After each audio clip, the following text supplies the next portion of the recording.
ओम शांति। आज 11 जून 2026 के सतगुरुवार के प्रातः मीठी मीठी मधुवन मुरली के बाप दादा के मधुर ईश्वरीय महावाक्य सुनते हैं।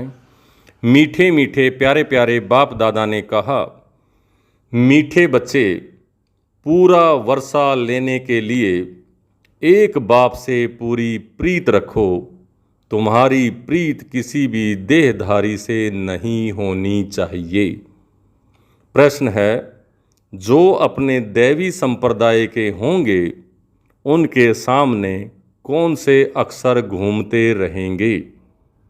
उत्तर है, जब तुम उन्हें बताएंगे कि बाप को याद करने से विक्रम विनाश होते हैं और देवी देवता धर्म की स्थापना होती है, तो यह अक्सर उनके सामने घूमते रहेंगे।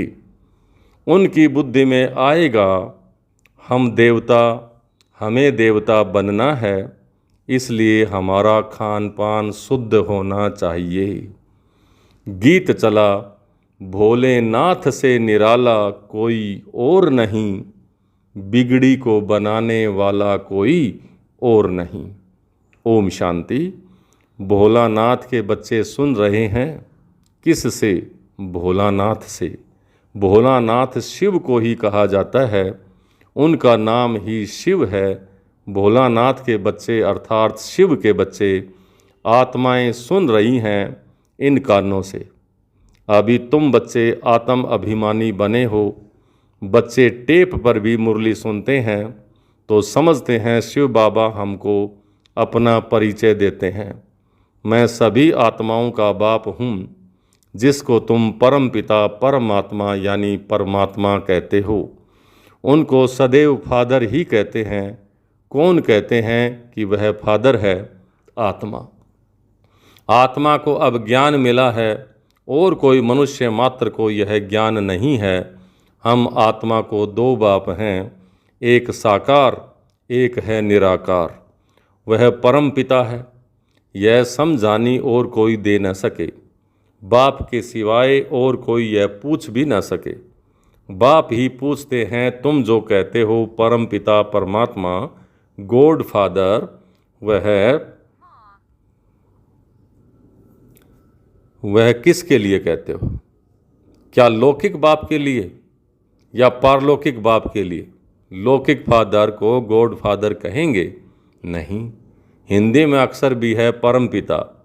वह तो एक ही निराकार है। ईश्वर, प्रभु व भगवान कहने से बाप सिद्ध नहीं होता। गॉड फादर अक्सर अच्छा है। आत्मा ने कहा वह हमारा गॉड फादर है। लौकिक फादर तो सिर्फ शरीर का बाप है। तुम सब से पूछा जाता है, तुमको कितने फादर्स हैं?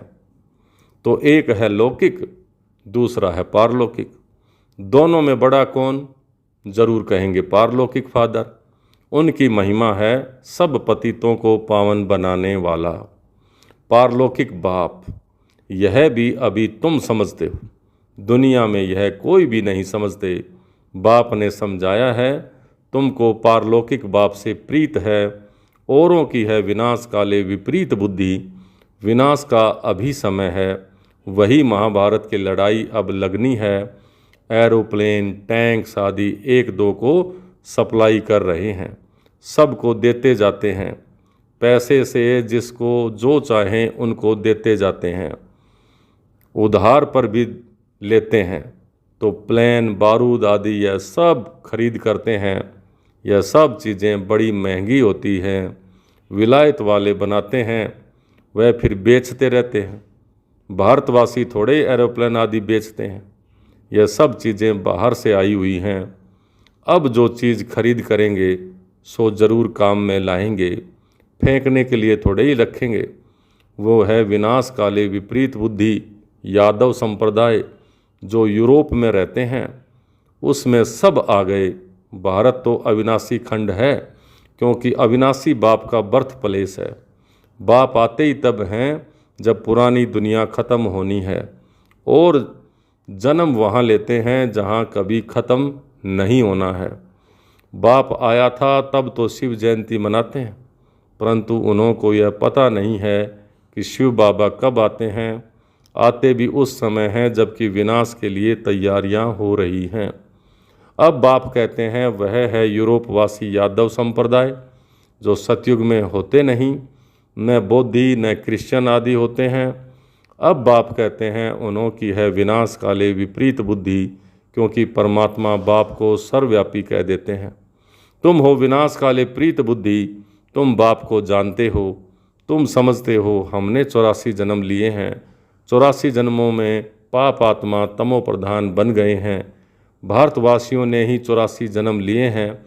अब नाटक पूरा होता है, सबको वापस जाना है। तुमको बाप राजयोग सिखा रहे हैं। यह है सबकी कयामत का समय अर्थात मौत का समय। तो उन यादवों की भी ईश्वर से प्रीत नहीं है, इसलिए विनाश काले विपरीत बुद्धि कहा जाता है।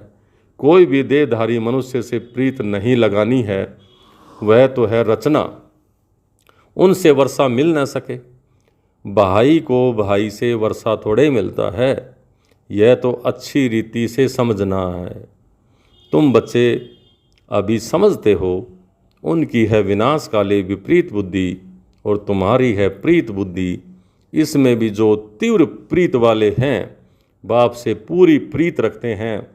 हम बाबा से 21 जन्म स्वर्ग का वर्षा लेते हैं, वह बाबा ही सत्य बताते हैं और कोई से प्रीत नहीं रखनी है।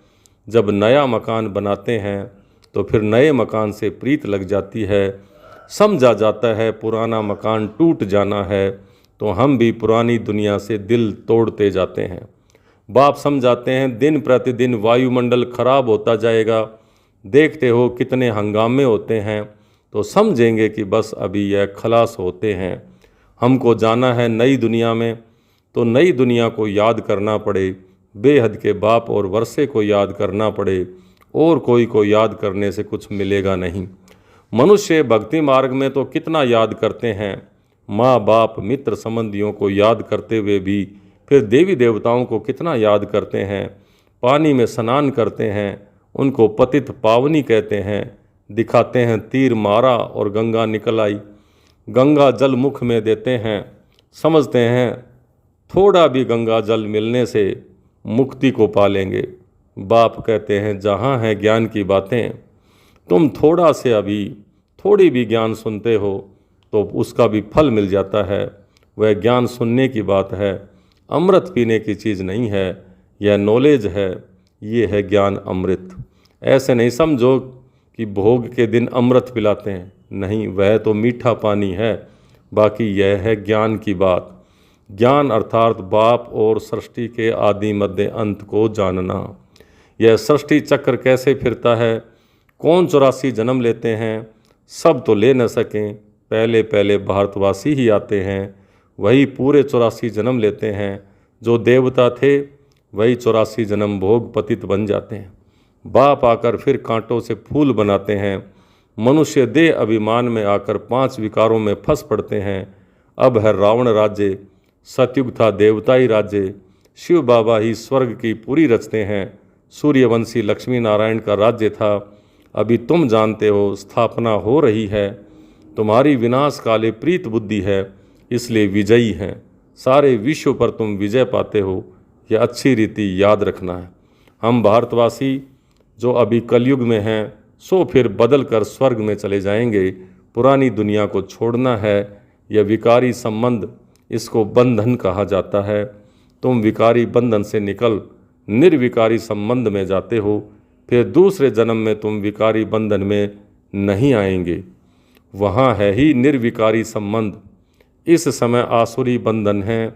आत्मा कहती है हमारी शिव बाबा से प्रीत है, तुम ब्राह्मणों की प्रीत है, क्योंकि यथार्थ रीति जानते हो। बाप को सृष्टि चक्र को जान तुम फिर औरों को समझाते हो।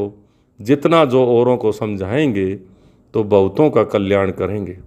जो जास्ती समझते हैं वही होशियार हैं, उच्च पद भी वही पाते हैं। सर्विस कम करते हैं तो पद भी कम पाएंगे।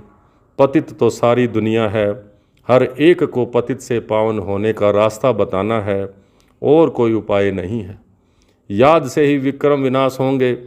जो देवी संप्रदाय के हैं उनके सामने यह अक्सर गूंजेंगे, समझेंगे यह तो ठीक बातें हैं, बरोबर हम देवी देवता बनते हैं, हमारा भोजन भी शुद्ध चाहिए, दैवी गुण भी यहाँ धारण करने हैं, सर्वगुण संपन्न बनना है, अभी तुम बन रहे हो। यह लक्ष्मी नारायण देवताएं हैं, इनको भोग लगाते हैं तो क्या सिगरेट आदि का भोग लगाते हैं? नहीं, सिगरेट पीने वाला ऊंचा पद पा नहीं सकता, यह कोई देवताई चीज़ नहीं है। सिगरेट पिएंगे व लहसुन प्याज आदि खाएंगे तो और ही गिरेंगे, वासना में उत्तेजित होंगे। कहते हैं यह छोड़ने से तबीयत खराब हो जाती है। बाप कहते हैं शिव बाबा को याद करो तो उससे तबीयत ठीक होगी, ये आदतें सब छोड़ दो तो तुम्हारी सदगति होगी। सिगरेट की आदत तो बहुतों में रहती है, समझानी दी जाती है, देवताओं को कभी भी यह भोग नहीं लगाया जाता है। तुम तो देवता बनने वाले हो तो तुमको इन जैसा यहाँ ही बनना है। तुम छी चीज़ें खाते रहेंगे तो वह बांस आती रहेगी। सिगरेट व शराब पीने वालों से दूर से ही बांस आती है। तो तुम बच्चों को देवताई गुण धारण करने हैं, वैष्णव बनना है।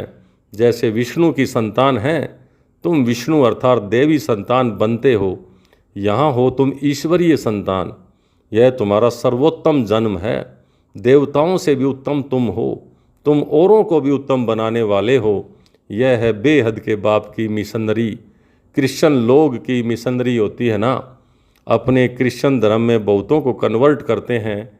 ये है ईश्वरीय मिशनरी, ईश्वर का महान कार्य। तुम शूद्र से ब्राह्मण धर्म में कन्वर्ट हो, फिर देवता धर्म में कन्वर्ट हो जाते हो। तुम जानते हो हम शूद्र से अब ब्राह्मण बने हैं, तुम जीते जी मरे हो, फिर जाकर देवता बनेंगे। गर्भ से जन्म मिलेगा, यहाँ तुमको बाप ने धर्म का बच्चा बनाया है, धर्मात्मा बनाने के लिए। बाप ने तुमको अपना बनाया है, बच्चों को बाप सिखलाते हैं। ब्राह्मण से फिर देवता बनते हैं। यह मनुष्य कितने ऊंचे हैं, इनमें सब देवी गुण हैं।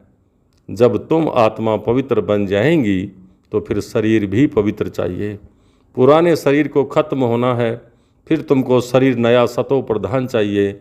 सतयुग में 5 तत्व भी सतो प्रधान बन जाएंगे। बाप कहते हैं तुम शूद्र वर्ण में थे, अब फिर ब्राह्मण वर्ण के बने हो, फिर दैवी वर्ण में आएंगे। 84 जन्म लेंगे ना।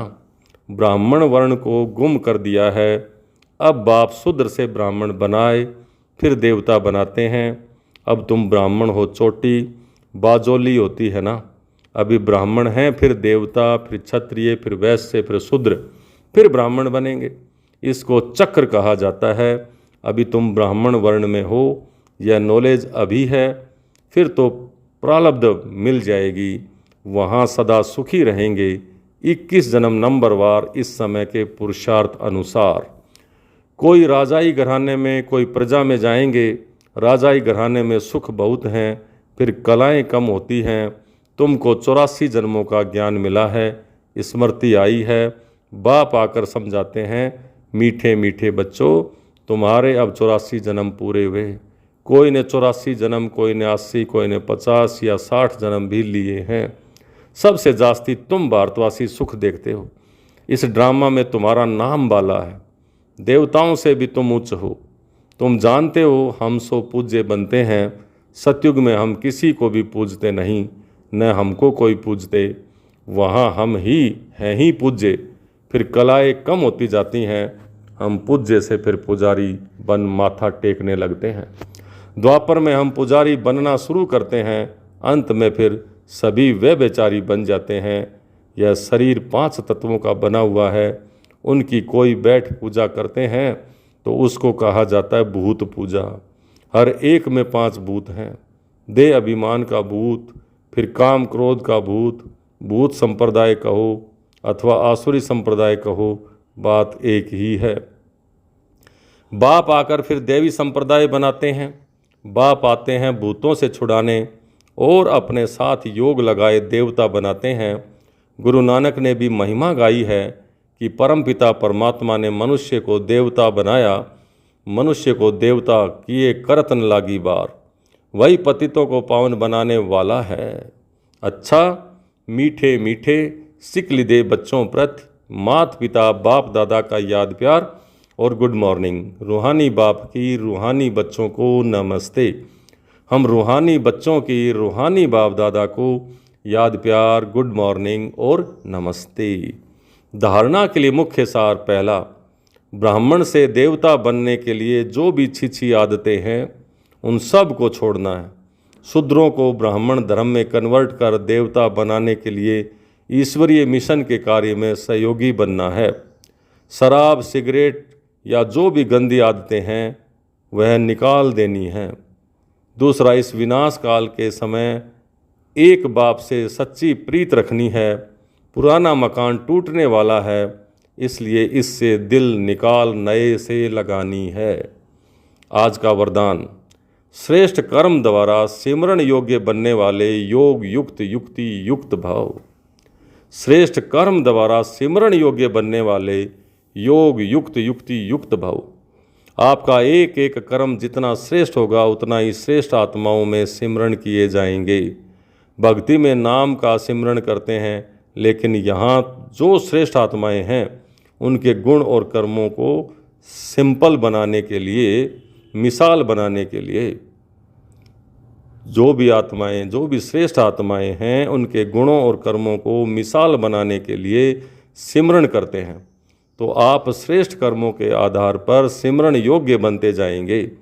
इसके लिए योग युक्त बनो। योग युक्त बनने से हर संकल्प, शब्द व कर्म युक्ति युक्त अवश्य होगा। उनसे अयुक्त कर्म व संकल्प हो नहीं सकता। यह भी कनेक्शन है। स्लोगन, निमित्त और निर्माण चित्त यही सच्चे सेवादारी के लक्षण हैं। निमित्त और निर्माण चित्त यही सच्चे सेवादारी के लक्षण हैं। ये अव्यक्ति सारे सदा हर्षित रहने के लिए अपनी नेचर को सरल बनाओ और सहनशील बनो। सरल चित्त नेचर होगी। सरल चित्त नेचर होगी तो हर्षित रहने के साथ नैनों से, मुख से और चलन से मधुरता प्रत्यक्ष रूप में दिखाई देगी। कभी मुख से कटु वचन नहीं निकलेंगे। उनका दिल दिमाग बोल सब एक समान होगा। दिल में एक, बोल में दूसरा। यह सरलता की निशानी नहीं है। सरल स्वभाव वाले सदा निर्माण चित्त, निरअहंकारी, निस्वार्थी होते हैं। अच्छा, ओम शांति।